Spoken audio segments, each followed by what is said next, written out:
तीसरा पानीपत युद्ध 1761 के अजीबोगरीब तथ्य। एक युद्ध से पहले ही हजारों मारे गए।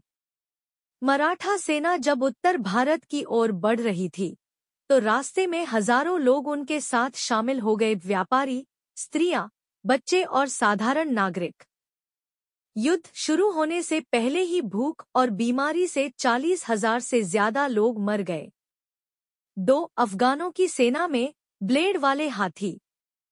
अहमद शाह अब्दाली की सेना में कुछ हाथियों के दांतों पर तेज धार वाले लोहे के ब्लेड बांध दिए गए थे। ये हाथी मराठा सैनिकों के बीच भेजे जाते थे ताकि वे उन्हें चीर सकें। 3 नमक के लिए तड़प उठी सेना। मराठा सेना महीनों तक उत्तर भारत में फंसी रही। रसद की भारी किल्लत थी। नमक जैसी सामान्य चीज भी दुर्लभ हो गई, जिससे सैनिकों के शरीर में कमजोरी और बीमारियां बढ़ गईं। 4 भ्रांतियों ने बिगाड़ा खेल।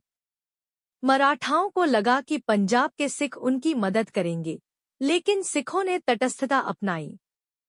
दूसरी ओर राजपूतों और अवध के नवाब ने भी अंतिम समय में साथ नहीं दिया, जिससे मराठा अकेले पड़ गए। 5 इतनी लाशें कि नदी का पानी लाल हो गया। युद्ध में मारे गए लोगों की संख्या इतनी अधिक थी, लगभग 75,000 प्लस सैनिक और नागरिक, कि कहते हैं पानीपत की नदियों का पानी खून से लाल हो गया था। 3 दिन तक मरे हुए लोगों की लूटपाट। अहमद शाह अब्दाली की जीत के बाद 3 दिनों तक लाशों को लूटा गया। सोना, चांदी, कपड़े और यहाँ तक कि दांत और जेवर निकालने के लिए लाशों को भी नहीं छोड़ा गया। 7 मराठा राजकुमार को अफगानों ने नहीं मारा।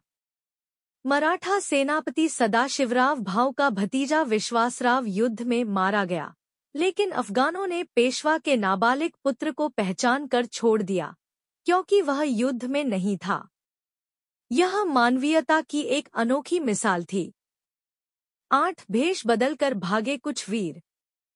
कुछ मराठा योद्धा महिलाओं का वेश पहनकर युद्ध के मैदान से भागे ताकि वे पकड़े न जाएं और किसी तरह जीवन बचा सकें। 9 इतिहास का सबसे बड़ा नॉन यूरोपियन युद्ध। यह युद्ध यूरोप से बाहर लड़ा गया अब तक का सबसे बड़ा युद्ध माना जाता है, जिसमें कुल मिलाकर 5 से 6 लाख लोगों का सीधा या परोक्ष रूप से शामिल होना बताया जाता है।